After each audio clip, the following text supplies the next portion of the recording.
खबरों के निष्पक्ष विश्लेषण के लिए सब्सक्राइब करें Jantantra TV and press the bell icon. Never miss any update.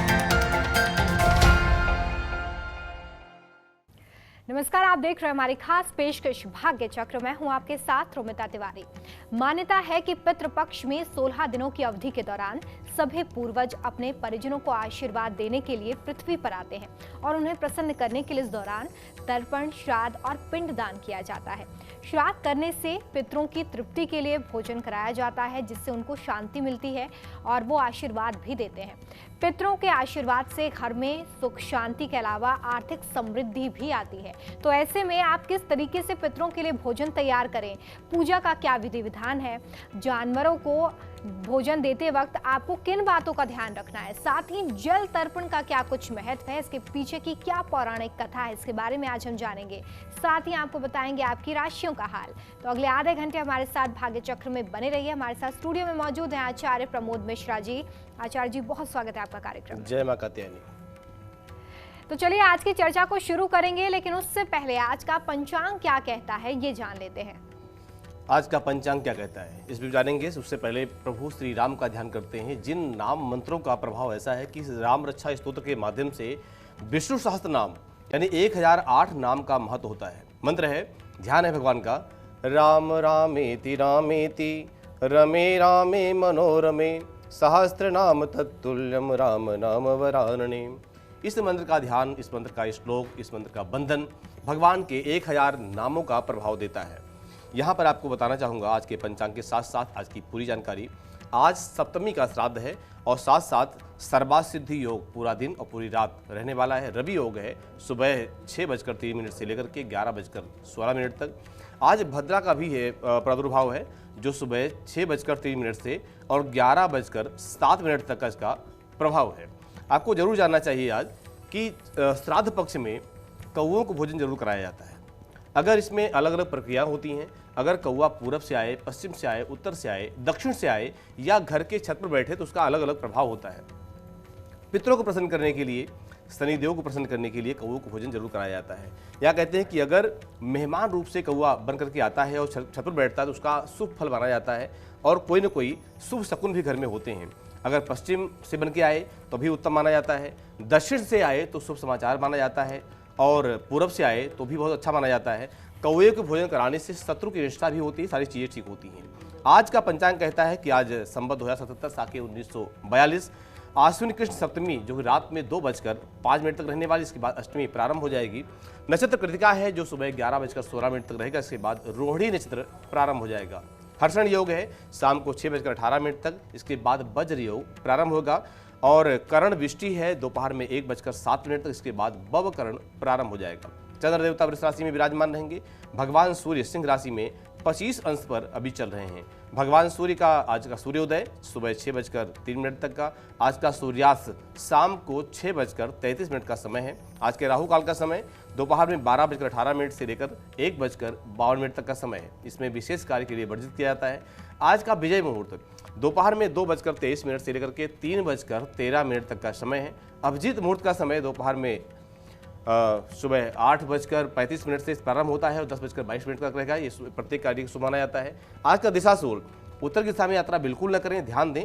और अगर परिहार अनुसार यात्रा करनी पड़ रही है तो आप घी ग्रहण करके यात्रा कर सकते हैं। जी चलिए, तो आज का पंचांग क्या कहता है इसके बारे में भी आपने जाना और आगे हम आपसे इस पर भी बात करेंगे कि आखिर श्राद्ध पक्ष में आप किस तरीके से पितरों को भोजन दें, किन बातों का आपको ध्यान रखना है। साथ ही जल तर्पण जिसका बहुत ही महत्व है, उसका क्या कुछ पूरा प्रक्रिया है, इसके बारे में हम बात करेंगे। एक छोटा सा ब्रेक यहाँ पर ले रहे हैं, जल लौटते हैं।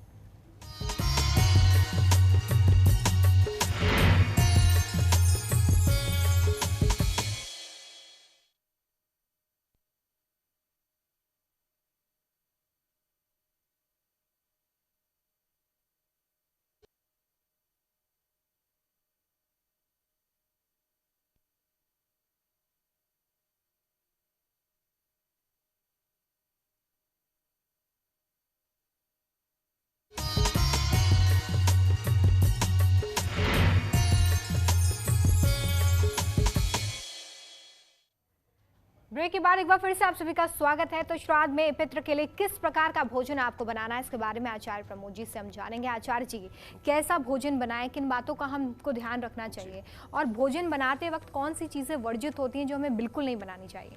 बिल्कुल, देखिए श्राद्ध जो होता है वो श्रद्धा के अनुसार माना जाता है। श्रद्धा ही श्राद्ध का रूप होता है। साथ साथ भोजन क्या क्या बनाना चाहिए इस पर ध्यान दें कि यहाँ पर भोजन में जो भी आप पका अन्न बनाते हैं, जैसे पूड़ी बनती है, खीर में मीठा बनता है, दही का उपयोग भी जरूर किया जाता है। साथ साथ उड़द के दाल का प्रयोग आप कैसे कर सकते हैं, उसमें आप बड़ा बना सकते हैं या कुछ भी और भी चीज़ें बना सकते हैं। उड़द का उपयोग भी विशेष रूप से किया जाता है। आप हरी सब्जियों का उपयोग करें, तरीके से भोजन बनाएं, श्रद्धा भाव के अनुसार भोजन बनाएं। साथ साथ मीठे का उपयोग, मीठे में आप मिठाई भी दे सकते हैं, गुड़ दे सकते हैं या पक्की मिठाई आप बना करके और इसका उपयोग भोजन में कर सकते हैं। अब रही बात होती है कि यहाँ ध्यान देने वाली कि क्या क्या ध्यान दें। पवित्रता का बहुत ध्यान दिया जाता है। इससे कहा भी जाता है कि अपवित्रः पवित्रो वा। शरीर हमेशा हर अवस्था में अपवित्र माना जाता है। इसको पवित्र करने के लिए यहाँ मन की शुद्धि, विचारों की शुद्धि और साथ साथ रसोई की शुद्धि विशेष जरूरी होती है। जहाँ आप पकान बना रहे हैं पितरों के उद्देश्य से, क्योंकि देवताओं से बढ़ करके स्थान पितरों का माना जाता है और उनकी पूजा के लिए आप जो भी पकान बना रहे हैं, भोजन बना रहे हैं, उसमें आपकी मन की शुद्धि, विचारों की शुद्धि, शरीर की शुद्धि, स्थान की शुद्धि ये विशेष रूप से मानी जाती है। तो इसका ध्यान रखते हुए आप भोजन पकाएं। भोजन क्या बनाएं बता दिया आपको। साथ साथ शुद्धता का विशेष ध्यान रखते हुए आप भोजन को पकाएं। जी चलिए आगे भी हम आपको बताएंगे कि पूजा का विधि विधान क्या है, कैसे आप पितरों को भोजन दें, ये भी आपके लिए जानना जरूरी है। लेकिन इस बीच हमारे साथ एक कॉलर हैं, राम हमारे साथ जुड़े हुए हैं उत्तराखंड से। राम जी, बहुत स्वागत है आपका, अपना सवाल करिए। नमस्कार मैडम जी। जी राम जी, बताइए। मैडम जरा लड़के की जन्म पत्री के बारे में पूछना था। अच्छा, सर्वप्रथम डिटेल बताएं। डेट ऑफ बर्थ 20 जुलाई 1996। जी, जन्म का समय? जन्म का समय गुरुदेव तो शाम के 8:30। शाम की 8:30। जन्म स्थान? पौड़ी गढ़वाल गुरुदेव। क्या प्रश्न कर रहे हैं आप?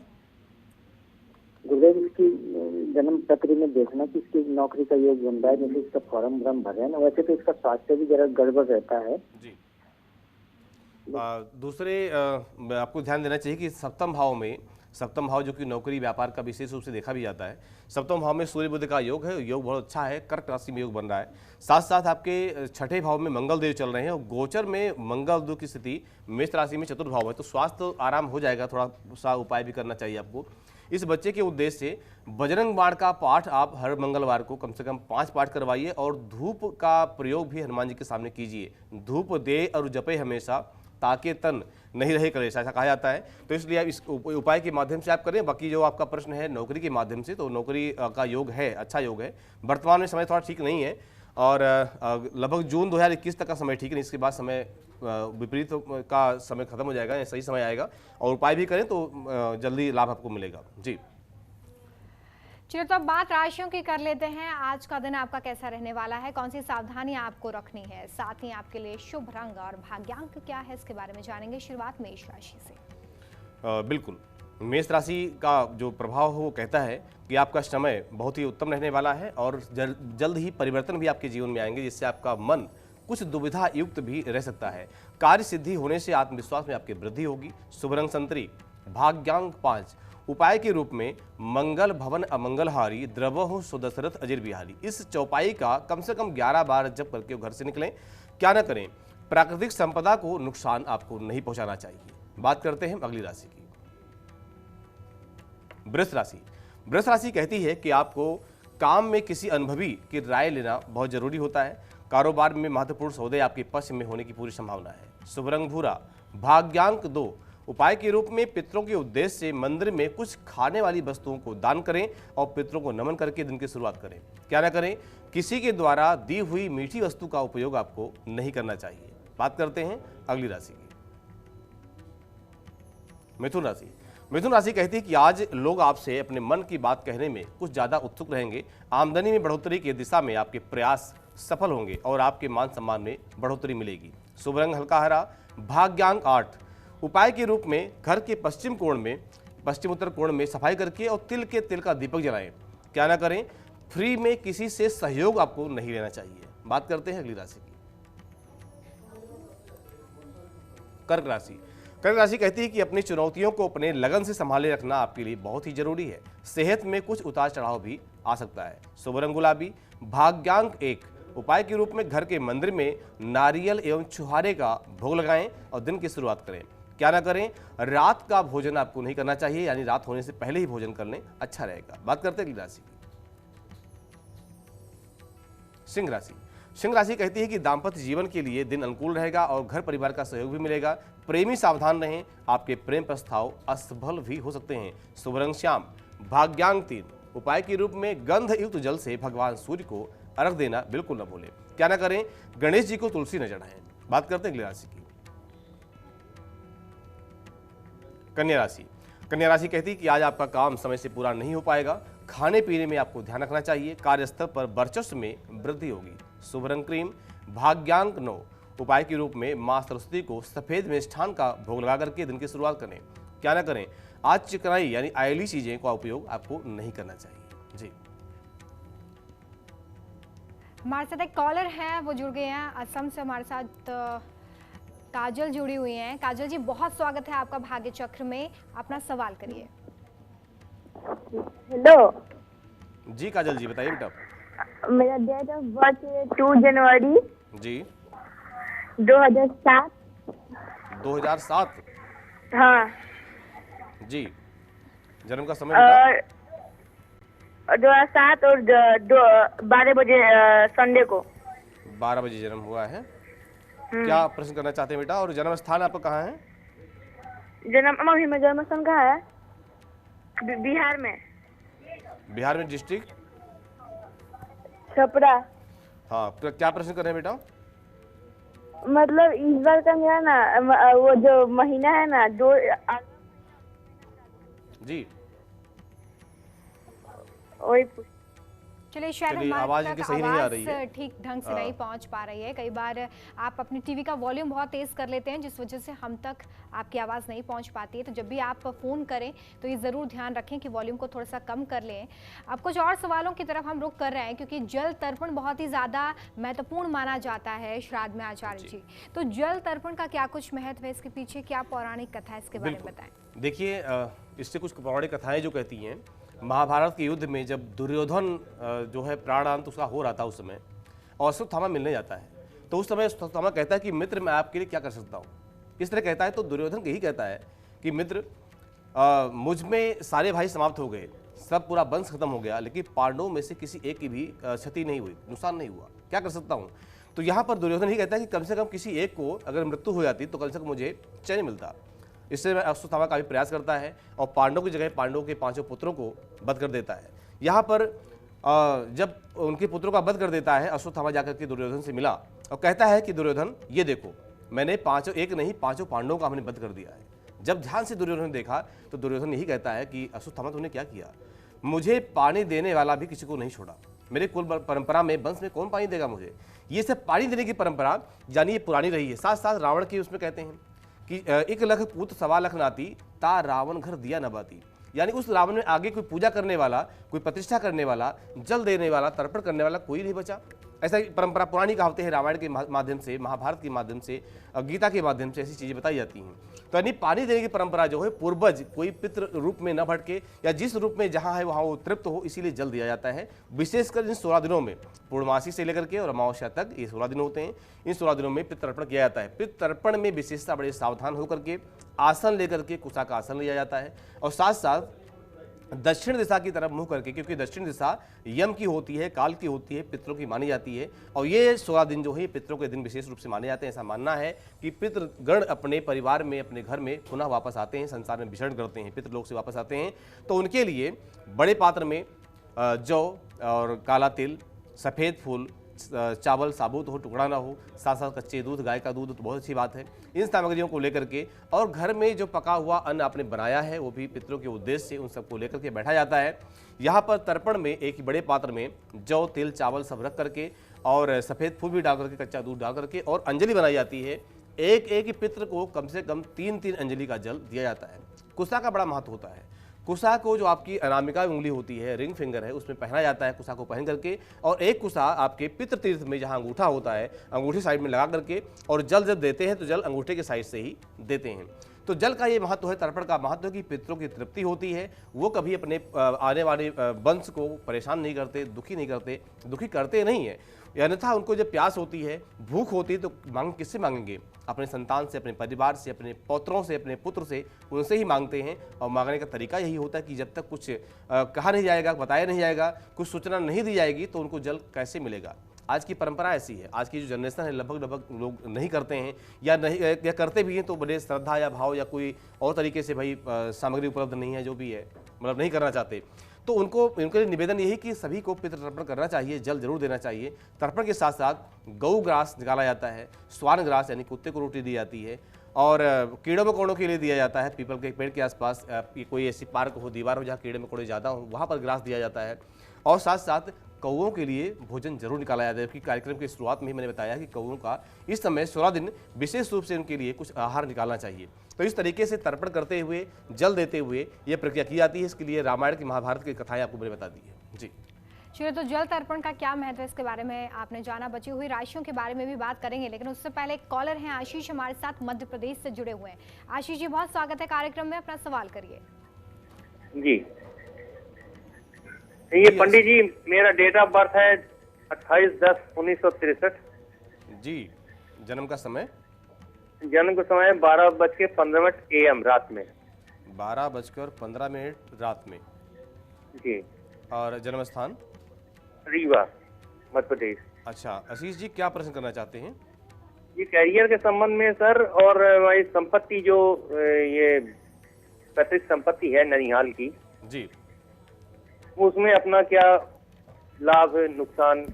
देखिए, जन्म कुंडली आपकी कह रही है कि जन्म राशि कुंभ है, और वर्तमान में कुंभ राशि पर शनि देव की 7.5 चल रही है जनवरी के महीने से। साथ साथ जन्म कुंडली बता रही है कि आपका मंगल पंचम भाव में, जो कि अपने स्वराशिगत है और सही है। साथ साथ सूर्य भगवान आपके तुला राशि में, जो कि नीच के बैठे हुए हैं। नीच का सूर्य कहीं ना कहीं पितृ दोष भी उत्पन्न करता है, और साथ साथ पितृ पैतृक संपत्ति में भी दोष लगाता है, या तो नहीं मिलती है, या मिलती है तो बहुत लेट होकर मिलती है। वर्तमान में बुध की महादशा में केतु का अंतर चल रहा है, और ये बुध की महादशा में केतु का अंतर जनवरी 21 तक का समय है। यहाँ तक थोड़ा सा संघर्षमय जीवन हो सकता है। बाकी अगर मध्यम देखा जाए तो कुंडली आपकी अच्छी है, सही है। सप्तम में शनि देव बैठे हैं, तो व्यापार और कार्य क्षेत्र में भी आपका समय लगभग अच्छा रहा है।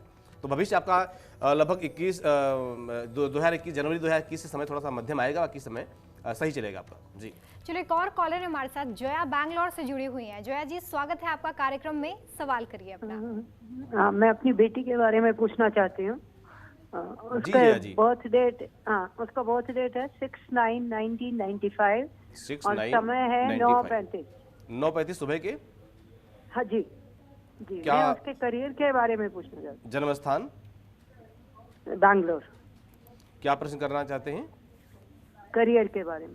अच्छा, वर्तमान में राहु की महादशा चल रही है, बुध का अंतर चल रहा है, लगन में मंगल और राहु का योग है, और ये योग विशेष अच्छा तो नहीं माना जाता, क्योंकि वर्तमान में राहु की महादशा चल रही है। तो राहु की महादशा जहाँ तक है, यानी सितंबर 2030 तक की दशा है, यहाँ तक काफ़ी चीज़ें इनकी बनेंगी भी, और लगभग कुछ चीज़ें बिगड़ेंगी भी। तो यहाँ बुद्धि को कंट्रोल में रखना है, और कभी भी क्रोध आए, क्रोध भी ज़्यादा इनको इस समय आ रहा होगा, तो कभी गुस्सा आए तो उस पर थोड़ा ध्यान रखना है। बाकी भविष्य इनका अगर सब कुछ देखा जाए तो भविष्य नॉर्मल है, यानी उज्जवल है, सही है। इनको वर्तमान में राहु के उपाय जरूर करने चाहिए, यानी काले कुत्ते को रोटी खिलाना, पक्षियों को, चींटियों को दाना डालना, आटा डालना, ये सब काम आपको जरूर करना चाहिए। और उपाय के रूप में एक तरह से देखा जाए तो इनको मूंगा भी पहनना चाहिए, और साथ साथ लग्नेश का जो रत्न है, यानी शुक्र का रत्न ओपल या डायमंड, ये भी धारण करना चाहिए। ऐसा करने से भविष्य में जो भी रुकावट है, जो भी दिक्कतें, वो भी सही हो जाएंगी, भविष्य इनका उज्जवल होगा। जी, चलिए, एक छोटा सा ब्रेक हम यहाँ पर लेंगे, लेकिन आप कहीं मत जाइएगा, क्योंकि इसके बाद हम आपको बताएंगे राशियों का हाल। देखते रहिए भाग्य चक्र।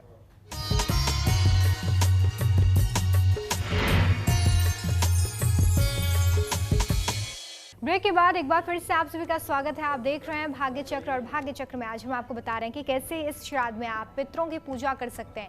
साथ ही आपको बता रहे हैं आपकी राशियों का हाल। तो सबसे पहले बची हुई राशियों की हम बात करेंगे। शुरुआत हम तुला राशि से करेंगे। कैसा रहने वाला है आज का दिन, क्या कहता है आपका भाग्य, ये देखिए। जी, तुला राशि कहती है कि आज अकेलापन महसूस कर सकते हैं। कुछ लोगों से आपकी उम्मीद का अधिक फायदा होगा। आपको धन लाभ के मौके भी पूरे मिलेंगे। शुभ रंग सफेद। भाग्यांक 4। उपाय के रूप में जरूरतमंदों को फल वितरित करें, यानी फल बांटें। क्या नहीं करना चाहिए?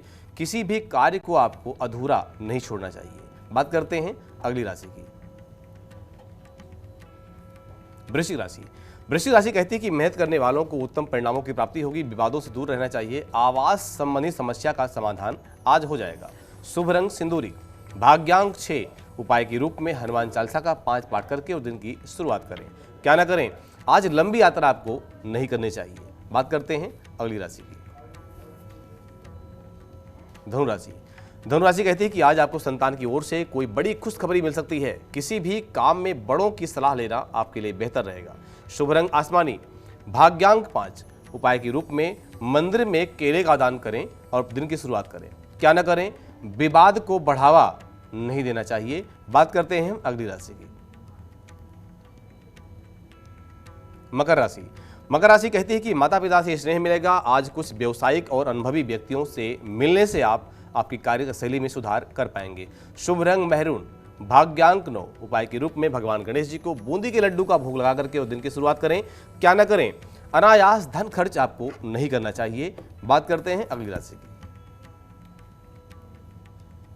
कुंभ राशि। कुंभ राशि कहती है कि आपको अपने निजी जीवन में कोई बड़ा फैसला लेना पड़ सकता है, लेकिन यह निर्णय लेने का मार्ग आपके लिए बाधाओं से भरा रह सकता है। शुभ रंग ग्रे, भाग्यांक 7, उपाय के रूप में मां दुर्गा को चुनरी और नारियल चढ़ा करके दिन की शुरुआत करें। क्या ना करें, बाहर से कोई सामान न खरीदें। बात करते हैं अगली राशि की, मीन राशि। मीन राशि कहती है कि व्यापार में बदलाव या फिर नौकरी में पदोन्नति की संभावना है। आज आमदनी में इजाफा होगा, लेकिन निवेश के मामलों में आपको सावधानी रखनी चाहिए। शुभ रंग बादामी, भाग्यांक 8, उपाय के रूप में आपको अष्टगंध का तिलक धारण करना चाहिए। क्या ना करें, माता पिता से झूठ बोल करके अपना भविष्य न बिगाड़े। जी चलिए, कॉलर ने हमारे साथ सरोज हरियाणा से जुड़ी हुई हैं। सरोज जी, बहुत स्वागत है आपका, सवाल करिए अपना। पंडित जी जयराम जी की सीताराम, बताइए सरोज जी। हाँ, मुझे अपनी बेटी के संतान के बारे में पूछना है। मेरी बेटी का डेट ऑफ बर्थ है 8 अगस्त जी 1988 जी। जन्म का समय? समय है रात में 12 और 12:30 के बीच में जी। रात में 12 बजे के आसपास, 12:30 के आसपास, ठीक है। अच्छा, जन्म स्थान कहाँ का है? जींद, हरियाणा। जींद। क्या प्रश्न करना चाहते हैं गुड़िया के बारे में? आचार्य जी, मुझे इनको संतान योग कब है बेटी को? अच्छा, वर्तमान में लग्नेश की जो है अंतर्दशा चल रही है, साथ में गुरु की महादशा है। और मैं ये देख पा रहा हूँ कि जो लग्नेश है शुक्रदेव हैं, शुक्रदेव आपके अच्छे बैठे हुए हैं, तो समय तो बहुत नज़दीक है और जून 2021 से पहले पहले आपकी कामना जो है वो पूरी हो जाएगी। और यहाँ पर मैं भी देख रहा हूँ कि आपको उपाय भी करना चाहिए कि संतान भाव का स्वामी बुध है और बुध की कंडीशन समता में है। तो मैं तो यही कहूँगा कि आप बुध के लिए कुछ उपाय करें और भगवान सूर्य की पूजा इस गुड़िया से जरूर करवाएं और बृहस्पतिवार का व्रत करवाएं। तो जो 3 उपाय हैं आपको जरूर करने चाहिए। ऐसा करने से जो नेगेटिविटी जीवन की वो खत्म हो जाएगी और आने वाला जो भविष्य है वो उज्जवल होगा। जून 2021 के आसपास आपकी कामना जरूर पूरी होगी। जी चलिए, तो लगातार हम आपको यही बता रहे हैं कि कैसे आप श्राद्ध पक्ष में अपने पितरों की पूजा कर सकते हैं। और चलते चलते एक अंतिम सवाल आचार्य जी जो सभी के मन में होता है, जैसा कि आपने बताया कि पक्षियों को और जानवरों को भोजन देने का खास महत्व है इस पक्ष में, लेकिन कई बार ऐसा होता है कि हमारे आसपास गाय या कौवे हमें नहीं मिल पाते हैं। तो ऐसे में हमारे वो दर्शक जिन्हें जानवर ना मिल पाए, क्या कर सकते हैं? बिल्कुल ऐसा होता है कि हाँ, शहरों में ये दिक्कतें आती हैं, लगभग लोग इसका पूरा लाभ नहीं उठा पाते हैं और ये पूरा नियम पूरा नहीं हो पाता है। तो इस स्थिति में ऐसा कहा जाता है कि गौ माता के अंदर सभी देवी देवताओं का वास होता है। कई बार आपको ब्राह्मण भी नहीं मिलते हैं और आप पूजा नहीं करा पाते, या आप श्राद्ध में ब्राह्मण भोजन नहीं करा पाते, तो आप गौ माता को भोजन करा करके सभी की पूर्ति होती है, चाहे कौवे के देना हो, कुत्ते को देना है, कीड़े मकोड़ों को देना है, और ये सारी व्यवस्था नहीं हो पाई तो आप गौ माता को भोजन करा करके ये सारी पूर्ति कर सकते हैं। विशेष ध्यान ये देना होता है कि आपको दक्षिण दिशा का विशेष महत्व रखना है। जब ये काम करें, यानी ये जो ग्रास निकालते हैं, तो आपका फेस दक्षिण दिशा में जरूर हो और आपके शरीर में नीला काला वस्त्र नहीं धारण होना चाहिए। जी चलिए, अब बात उन लोगों की जिनका आज जन्मदिन है, कैसा रहेगा साल, क्या कहते हैं आपके सितारे, ये जान लेते हैं। जिनका आज जन्मदिन है उनके लिए बहुत बहुत मंगल कामनाएं, शुभ कामनाएं। आज जो अंक है, ये अंक कहता है कि ये अंक मूलांक मंगल का अंक होता है, 9 है आज का मूलांक, और भूमिपुत्र मंगल के अधिकार में होता है। आप बेहद साहसी, बेहद परिश्रमी होते हैं, स्वभाव से एक विशेष तीव्रता भी आपके अंदर पाई जाती है। आप सही मायने में उत्साह और साहस के प्रतीक भी होते हैं। मंगल का ग्रहों में सेनापति भी कहा जाता है। आप स्वभाव से एक नेतृत्व की क्षमता भी पाई जाती है। मंगल के मूलांक वाले व्यक्ति बड़े तीव्र होते हैं, बड़े चालाक भी माने जाते हैं, चंचल भी माने जाते हैं और अक्सर किसी के लड़ाई या झगड़े में इनको आनंद भी आता है। शुभ दिनांक 9, 18, 27, शुभ अंक 1, 2, 5, 9, 27 और 72। शुभ वर्ष आपके 2025, 36 और 45। आपके इष्ट देव हनुमान जी, दुर्गा माता की पूजा करना आपके लिए बेहद अच्छा रहता है। शुभ रंग लाल, केसरिया और पीला। आपका वर्ष कहता है कि अपनी शक्ति और सामर्थ्य का सदुपयोग करना चाहिए और आप इसी में अग्रसर रहेंगे।